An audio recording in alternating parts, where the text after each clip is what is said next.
Thank you, Karen, for the question. Yes, as you said, that has been a theory and a speculation floating there for a long time. And frankly speaking, that was probably the first reaction of everybody at that time, early January. Has the lab a role in this? Everybody who knew that there was a lab in Wuhan, or several labs, by the way. Even the staff in these labs told us that was their first reaction when they heard about this new emerging disease or a new coronavirus. It is something coming out of our labs or work. They all went back to their records and worked to try to find out if there was a link, but nobody could find any trace of something similar to this virus in their records or their samples.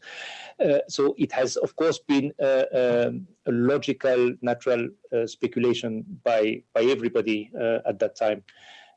But apart from that idea that there is a lab nearby or several labs nearby in the same city, so there must be a link.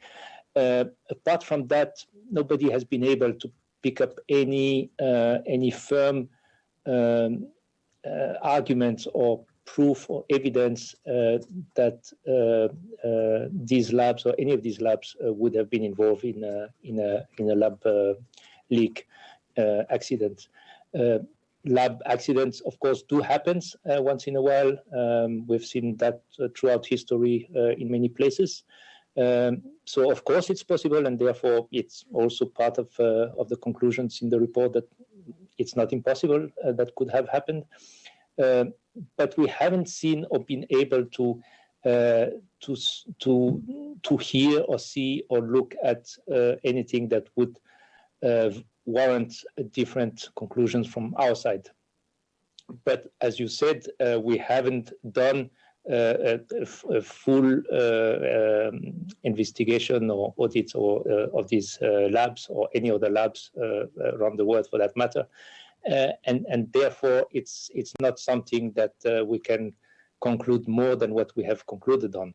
We have concluded our conclusions and recommendations based on what we've told, based on hours of discussions with colleagues, with staff from these labs, with the management of these labs.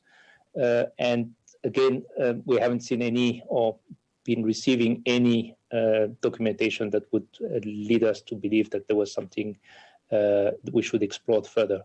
But again, and therefore that was not the focus of our work, because we had so many other studies, so many other concrete and interesting leads to look at that, of course, naturally, that's where we put our attention, our efforts, and our future work.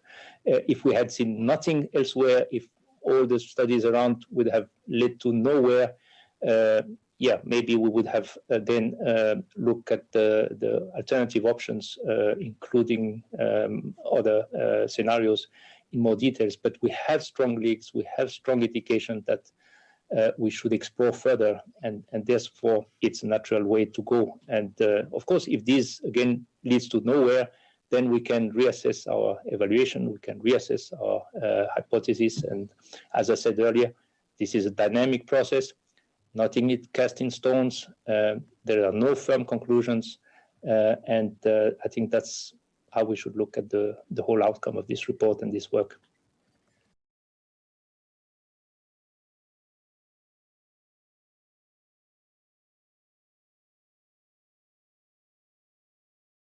The biggest stories the moment they happen from around the globe. Subscribe to Bloomberg Quick Take now for insight in an instant.